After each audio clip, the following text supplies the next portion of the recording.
Assalamualaikum warahmatullahi wabarakatuh. Kembali lagi di channel Guru Saham di video analisa sinyal forex untuk 18 April 2022. Ya, jadi seperti biasa kita sudah update di Instagram Guru Forex underscore ID ya.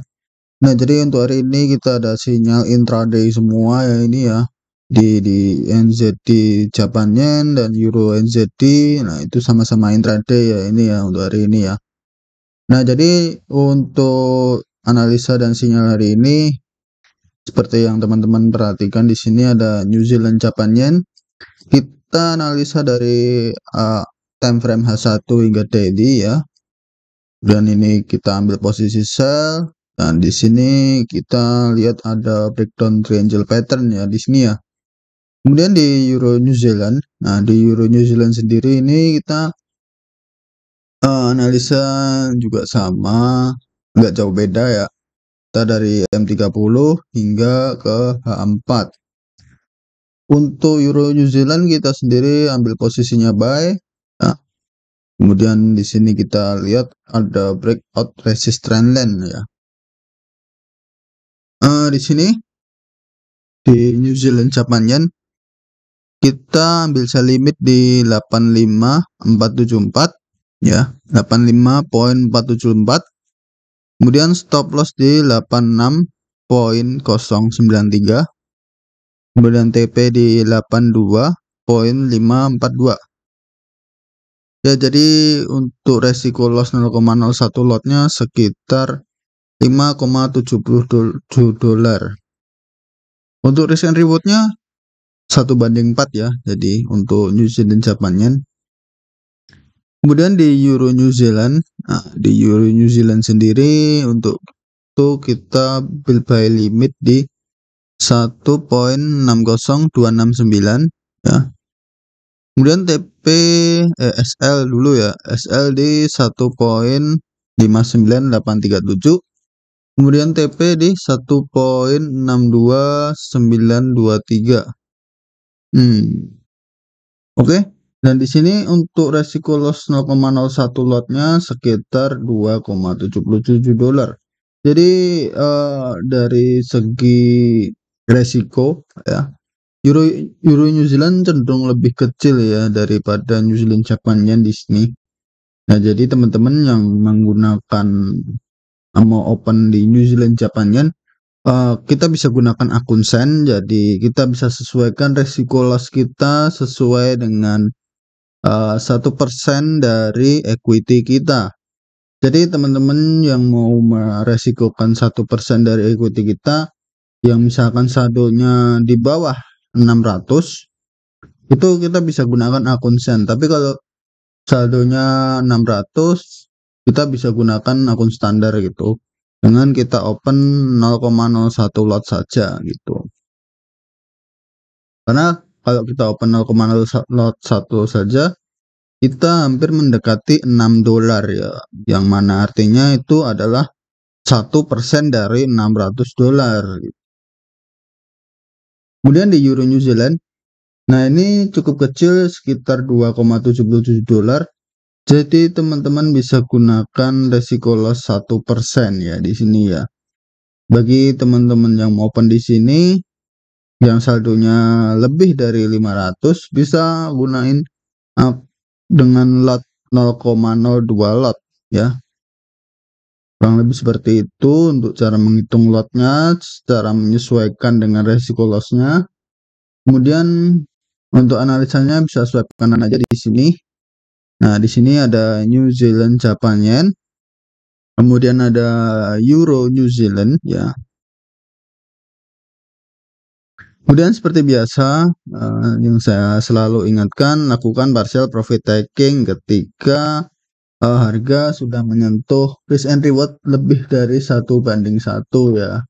Jadi teman-teman bisa lakukan partial profit taking ketika harga sudah running profit lebih dari total resiko kita gitu. Kenapa di atas risk and reward 1:1? Nah, ketika kita meresikokan 2 dolar, 2,77 dolar ya, katakanlah kita sudah istilahnya kita udah balik modal gitu. Dengan modal segini kita sudah balik modal, kita bisa ambil untungnya setengah dulu gitu. Dan selanjutnya kita bisa pindahin stop loss di entry, yang mana itu juga mengamankan modal dan keuntungan kita, sekaligus mengurangi resiko, karena ketika stop loss kita pindah ke entry, resiko otomatis sudah nggak ada ya. Ya mungkin kurang lebih seperti itu. Mari kita bahas satu persatu dari New Zealand Japan Yen terlebih dahulu. Ini kita close saja dulu. Oke, mungkin kita sebaiknya lebih bahas USD Yield dan DXY dulu ya. Nah, di sini di USD Yield kalau kita perhatikan dia mengalami koreksi ya setelah terjadi touch juga di sini. Kemungkinan dia akan koreksi masuk ke area di sini terlebih dahulu. Koreksi, kalau dia berhasil pullback ya dia masuk ke sini. Tapi kalau tidak ya dia bakal turun ke area psikologisnya di 2,5% ya. Ini harga ini berpengaruh di pair USD ya. Dan ini sedikit sekali pengaruhnya di pair yang kita open hari ini. Ya, sebagai pandangan ini mungkin bisa jadikan acuan untuk teman-teman yang open di gold ya. Kemudian di DXY sama kurang lebih seperti itu. Dia sudah masuk ke area resisten ya, sudah mendekati area resisten ya. Kemudian di sini ada area supply ya. Jadi ya mungkin wajar kalau sekarang sedang konsolidasi dan mungkin ada potensi untuk koreksi ya. Oke, langsung kita bahas di New Zealand Japan Yen. Nah, di New Zealand Japan Yen kalau kita lihat ke daily terlebih dahulu.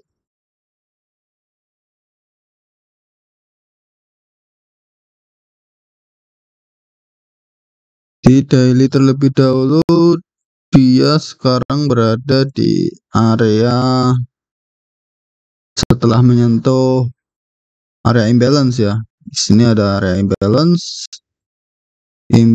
area ya. Ya, di sini ada area imbalance area.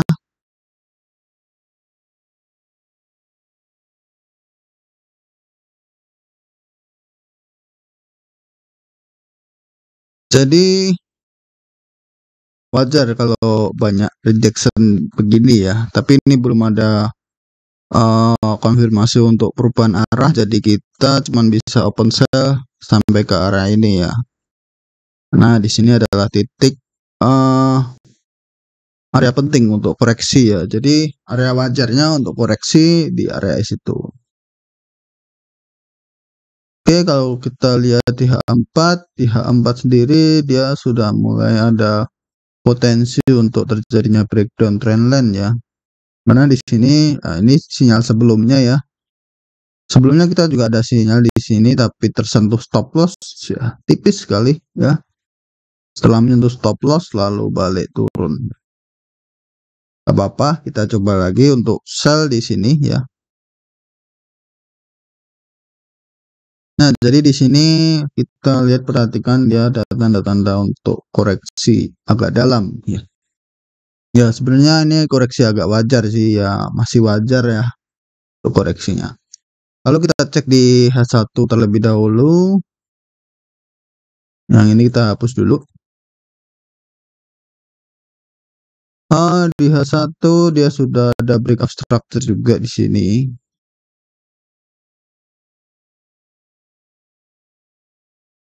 Di sini dia ada breakout structure ya.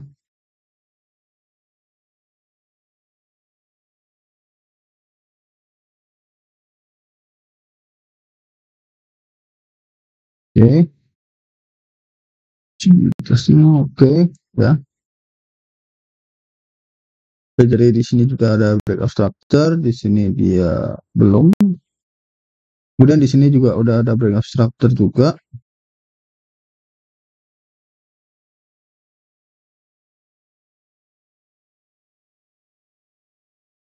Ya, kemudian harga naik masuk ke area ini.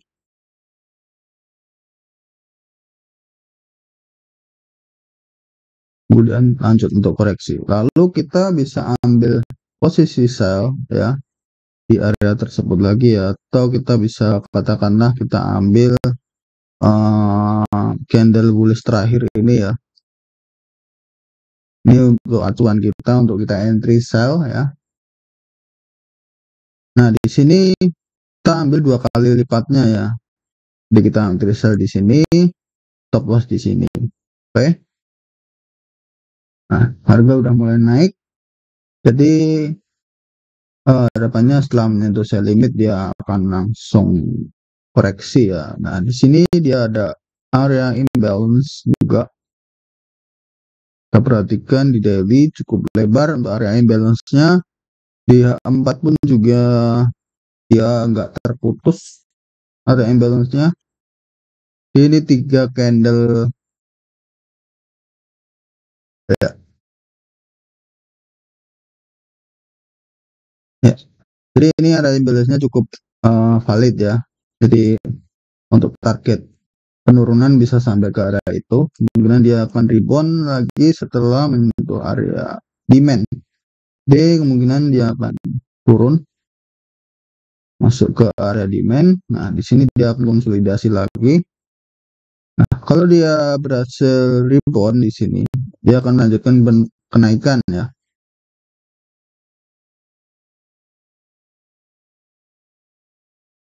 Masih kenaikan melebihi swing high tertinggi sebelumnya ya. Masuk ke area imbalance. Kemungkinan di sini dia akan breakout turun lagi ya. Karena sebelumnya di atas area imbalance ini dia ada area supply juga gitu. Tapi kalau di sini dia gagal untuk rebound, nah dia akan melanjutkan penurunan ke area ini. Oke ya. Jadi kita tunggu saja, sabar. Mungkin ya 2-3 jam lagi ya untuk menyentuh ke area sell limit. Next kita lanjut di Euro New Zealand. Nah, di Euro New Zealand saat ini kita sudah menyentuh area buy limit. Kalau kita cek di H1, nah sudah tersentuh, kita sudah open ya di sini ya.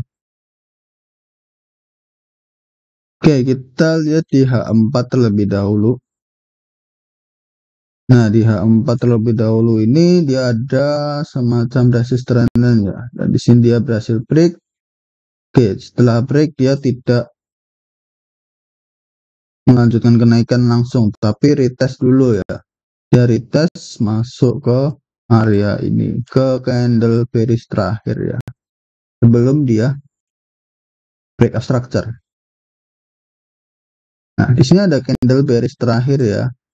Sebelum dia breakout structure. Jadi wajar kalau harga masuk ke area ini untuk retest. Kemudian dia berhasil breakout structure. Oke. Kemudian naik lagi. Dia konsolidasi. Kalau kita cek di H1. Oke, di H1 dia juga ada konsolidasi di sini. Berhasil break dari konsolidasinya dan melanjutkan kenaikan ya. Kita cek di M30. Nah, di M30 dan di sini kita lihat ada top juga karena sebelumnya dia berhasil breakout structure dan dia nge-break lagi swing high sebelum breakout structure. Ini terjadinya charge, kemudian dia membentuk atau istilahnya dia membuat breakout structure lagi di atas ini ya. Dan dia koreksi saat ini dan sekarang dia koreksi masuk ke area candle bearish terakhir sebelum breakout structure ya. Ini untuk M30. Jadi untuk kita ambilnya candle bearish terakhir ya di sini. Jadi 2 kali lipat dari candle ini ya.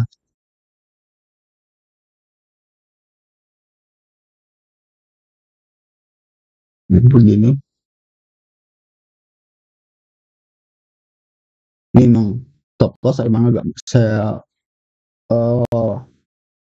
mundurkan karena ini range harganya terlalu tipis ya. So dari kita biar lebih aman aja, lebih enak gitu. Kalau agak lebar.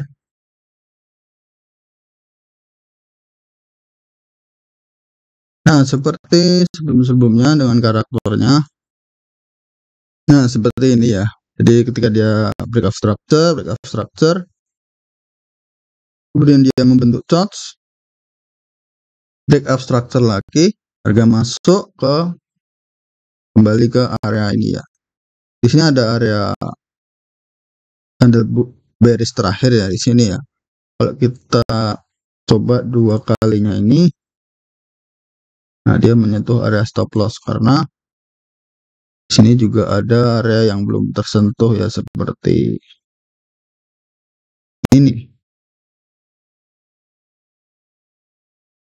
Nah, kemudian di sini juga ada area FVG, soalnya rawan sekali area FVG itu cenderung untuk ditembus ya. Area FVG itu maksudnya FVG ini area imbalance ya. Itu singkatan aja FVG. Itu nggak ada beda jauh dengan imbalance ya. FVG itu fair value gap ya. Sini tidak ada area FVG, jadi aman untuk kita open tipis ya. Jadi mungkin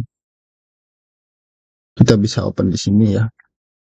Jadi dia setelah break, retest dan melanjutkan kenaikan sekarang. Oke, kita tunggu saja dia untuk melanjutkan kenaikan.